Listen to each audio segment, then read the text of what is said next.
बिस्मिल्लाहिर्रहमानिर्रहीम। लफ्ज़ों के बहरूप, लफ्ज़ों के बनने बिगड़ने की कहानी। इस किताब में से एक उन्वान है रिश्ते नातों की डिक्शनरी, एटोमोलॉजी, और उसमें से एक लफ्ज़ हम इस वक्त ले रहे हैं, सिर्फ मादा अरबी का मादा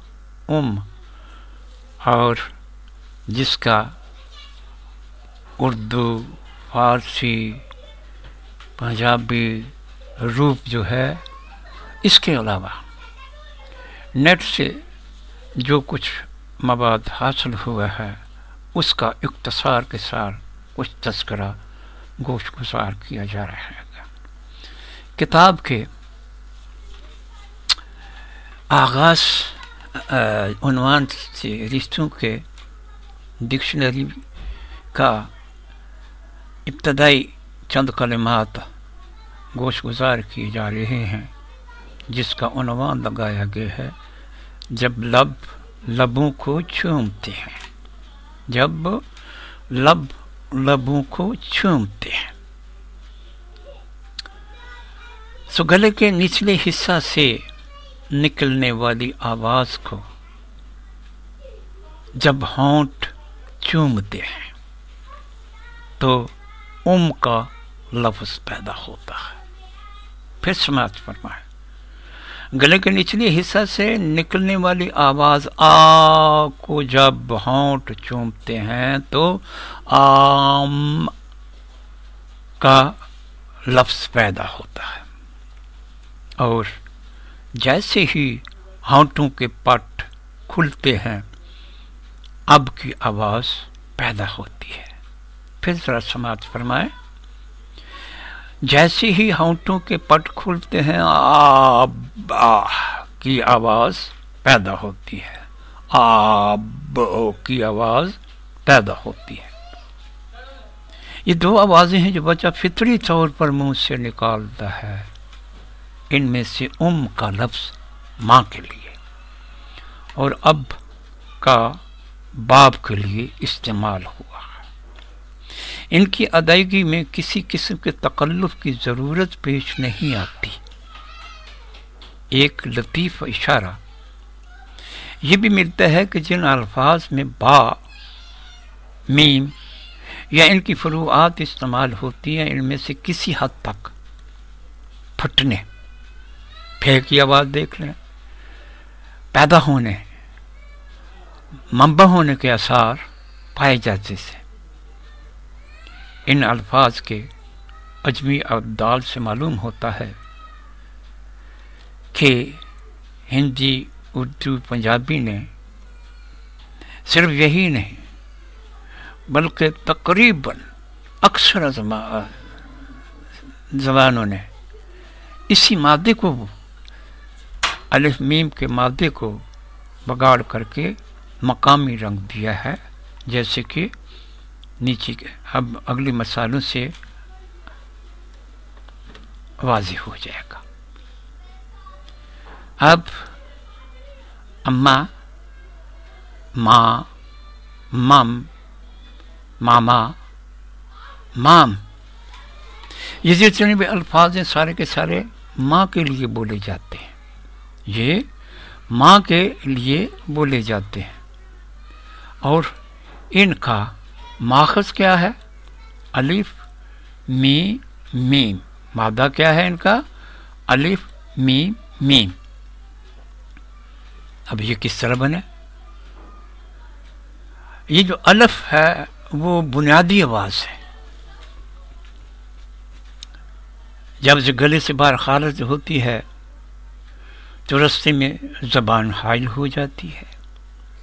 अगर ज़बान खामोश रहे तो आगे से लब जो हैं वो उसमें मुख्तल हो जाते हैं। और ये बुनियादी आवाज़ जो है इसको अरबी में अलिफ या हमज़ा, मुतहर्रिक अलिफ को हमज़ा कहा जाता है, और अंग्रेज़ी में इसको ए या आ की आवाज़ की अलामत गर्दाना गया है। अब दूसरा हर्फ जो है का, मीम जो है, इसका मखरज जो है होंठ है, लब है, ये लबियल लेटर्स में से है। तो मीम जो है ये होंठों के बंद होने की आवाज़ है। अंग्रेज़ी का एम जो है वो भी इसी की बदली हुई शक्ल है। बच्चा जब इब्तदाई इजहार के लिए कहने की कोशिश करता है तो होंठों की बंदिश की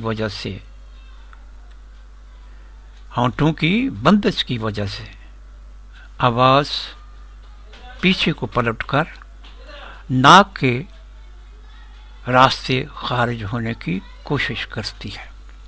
आवाज़ जब कहता है तो होंठ तो बंद हो जाते हैं, अब आवाज़ को खारिज होने के लिए रास्ता कोई नहीं मिलता। वो पीछे को पलट करके नाक के रास्ते से जब खारिज होने की कोशिश करती है तो नाक में से गुन्ना की आवाज़ पैदा हो जाती है। तो यही गुन्ना जो है, इसका अज़ाब होने से का लफ्ज़ जो है वो अम्मा की सूरत इख्तियार कर लेता है। अब जब अम्मा के लफ्ज़ को इस्तेमाल करते करते करते एक ज़माना गुजर गया तो अलिफ जो है वो हज़फ हो गया। अब अलिफ के हज़फ होने से माँ का लफ्ज़ जो है ये मार्ज़ वजूद में आया है। अब एक सलीका ये पाया जाता है हमारी ज़बान में कि इसमें तस्वीर बनाने के लिए इसम के आगे या का इजाफा कर दिया जाता है। इस या के इजाफे से है या जो है ये अम्मी का रूप धार लेती है। अब जो है इसका अलिफ हज़फ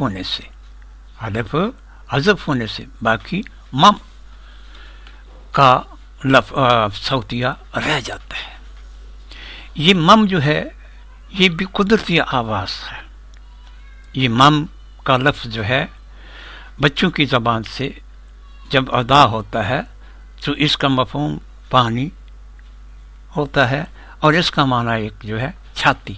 पंजाबी में हम इस मम के आगे अलिफ नून का इजाफा करके, गुन्ना का इजाफा करके इसको मम्मा कह देते हैं। और इसी तलफ़्फ़ुज़ को MA के हरूफ से लिख करके अंग्रेज़ी में लिखा जाता है। इसका माना है पिस्तान। ये तलफ़्फ़ुज़ माँ के लिए एक M से यानी MA भी आता है। फारसी में इसकी इमला मामा है। हिंदी ने मामा का आखिरी हर्फ हटा करके माम का तलफ़्फ़ुज़ अपनाया। माँ के मानों में एक अंग्रेज़ी तलफ़्फ़ुज़ MAMMY मम्मी भी है। अब ये का लफ्ज़ जो है हिंदी में इसका एक तलफ़्फ़ुज़ मैया भी है।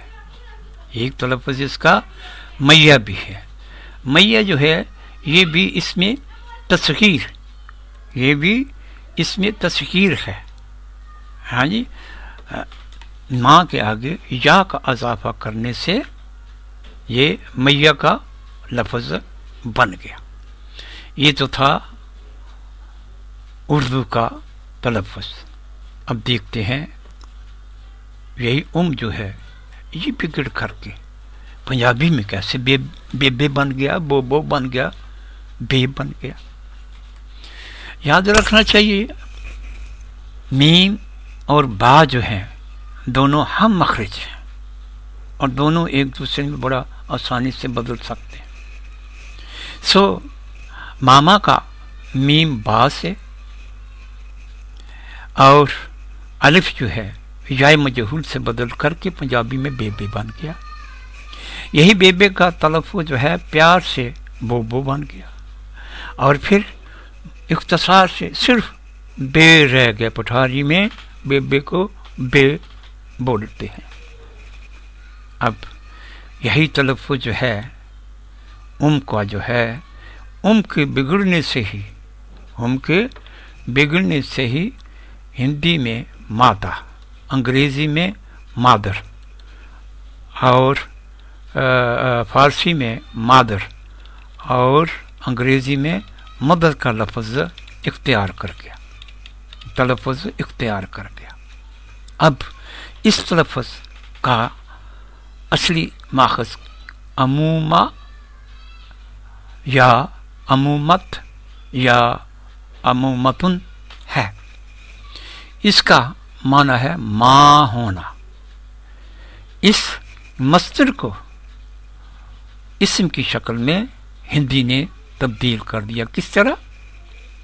इसने अमूमत ये सौतिया जो है ये हज़फ कर दिया, बाकी मत रह गया। मत के आगे अलिफ लगा करके उन्होंने माता का तलफ़्फ़ुज़ बना दिया, यहाँ अलिफ का इजाफा करके, और ते के आगे या का अलिफ का इजाफा करके माता का तलफ़्फ़ुज़ बना दिया। माता, यही माता जो है इसके आगे, इसको अगर तनवीन के साथ पढ़ें तो, माता को तनवीन के साथ पढ़ें तो, माता को तनवीन के साथ पढ़ेंगे तो फिर ये मादर बन जाएगा। मादर फारसी में मादर, और यही मादर जो है ये अंग्रेजी में जा कर के मदर का तलफ़्फ़ुज़ इख्तियार कर जाता है। और ये मदर जो है, ये मादर दोनों जो है बड़े करीब सौत है। माता जो है ये इसका इख्तिसार है। अब चलते हैं पीछे की तरफ कि हमने जो थोड़ी सी मेहनत की है इसको तलाशने की, नेट को, तो उसके ज़रिए जो मवाद हासिल हुआ है, अब थोड़ा सा उसका मतलब नक्शा देख लीजिए। ये का लफ्ज़ जो है उर्दू में ठीक है माँ के लिए इस्तेमाल होता है। अम्मा, ये अम्मा जो है माँ के लिए भी इस्तेमाल, हमारी ज़बान में भी बोला जाता है और तामिल ज़बान में भी। अभी एक बे का और बेबे का पंजाबी तलफ़्फ़ुज़ गुज़रा है, जिसको हम पटवारी वाले जो हैं ये वो इख्तिसार के साथ बोलते हैं। तो ये सिर्फ हमारा ही तलफ़्फ़ुज़ नहीं है, इंडोनेशिया वालों का भी यही तलफ़्फ़ुज़ है, बीयू बो है। अब इबू, माली ज़बान में इब्बू तलफ़्फ़ुज़, मामा जो है इब्बू तलफ़्फ़ुज़ इख्तियार कर दिया। अब इसको EOMM में ये कोरियन ज़बान में है, EMA एस्टोनियन ज़बान में है, और माह अफ्रीकन ज़बान में है, और मी ये वियतनामी ज़बान में है, और माह MAE थाई ज़बान में है। माँ तो खैर हमारा अपना है तलफ़्फ़ुज़, और अम्मी भी हमारा अपना है। और फिर और अमड़ी जो है ये एक पंजाबी तलफ़्फ़ुज़ पहले नहीं ज़िक्र किया गया, इसके बनने की थोड़ी सी तफसील सुन लें। ये उम्मुन का बिगड़ा हुआ रूप है। तो उम्मुन जो है इसका नून जो है वूड़े में तब्दील करके आगे ये के इजाफे से अमड़ी का तलफ़्फ़ुज़ इख्तियार कर दिया। अब जी है ये अमड़ी जो है इसका अलिफ हटा दें तो मरी रह जाता है। इससे मिलता जुलता तलफ़्फ़ुज़ है MARE, जिसको लिखा गया है नेट में। ये कैटलन और डैनिश, कैटलन में जो तलफ़्फ़ुज़ है, डैनिश में MOR मोर ग़ालिबन यही तलफ़्फ़ुज़ है। अब मम का पहले ज़िक्र कर दिया गया है कि हमारा लफ्ज़ है ये। अब आगे देखिए, मम के बाद माम MAM आयरिश और यिडिश इन ज़बानों में माँ के लिए माम का लफ्ज़ बोला जाता है, MOM, मॉम। ये तलफ़ुज़ है पोर्टुगीज़, सवाली, तेलुगु और लैटिन का। अब मामा पर्शियन में भी, उर्दू में भी बोला जाता है। आगे यही मामा का जो तलफ़ुज़ है बड़ी सारी ज़बानों में बोला जाता है, स्पेनिश में, लिथुआनियन में, बर्लिस्टियन में, बंगला में, Bulgarian, Chinese, Galician, German, Polish, Greek, Croatian, Indonesian, Japanese, Romania, Serbian, Dutch वगैरह ज़बानों में मामा MAMA का लफ्ज़ माँ के लिए बोला जाता है। अब MAMMA आइसलैंडिक और लैटवियन, नॉर्वेजियन, इटालियन में MAMMA का तलफ़ुज़ है। फ्रेंच में MAMAN मामा,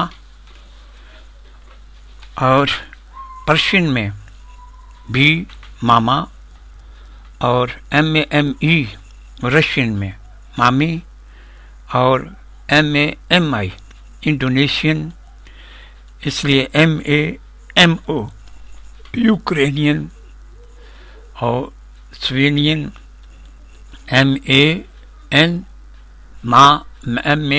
माँ, और AN आगे लिखा हुआ है। ये हाइटियन मॉम, MOM मॉम, बेस्क्यू, हंगेरियन और माल्टीज, वेलिश, टर्किश, माली मॉम। आगे माम उर्दू में भी, मम्मा इंग्लिश में, मैया तो हमारा उर्दू का है, बेबे पंजाबी का, बो बेबे। अब ये माता हिंदी का, मदर, ये फारसी की मदर, अंग्रेज़ी की। अब इनकी तफसीलात थोड़ी सी पहले अर्ज़ कर चुके हैं। अब ये देखिए मामा, माँ, ये एक तलफ़ुज़ आया है अंग्रेज़ी में भी और भी बहुत सके। ये मामा का तलफ़ुज़ जो है वालिदा के भाई के लिए भी बोला जाता है, वालिदा के भाई के लिए भी मामा का लफ्ज़ बोला जाता है, मामा। और यही तलफ़ुज़ जो है उर्दू में माँ मुँह की सूरत अख्तियार कर लेता है। अब मामा या मामा की मोनस है मामी, मामा की मोनस है मामी, और मामू की मोनस है मामानी। अब मामा और मामू जो है, मामानी जो है, ये भी इसी माखज़ से बने हैं।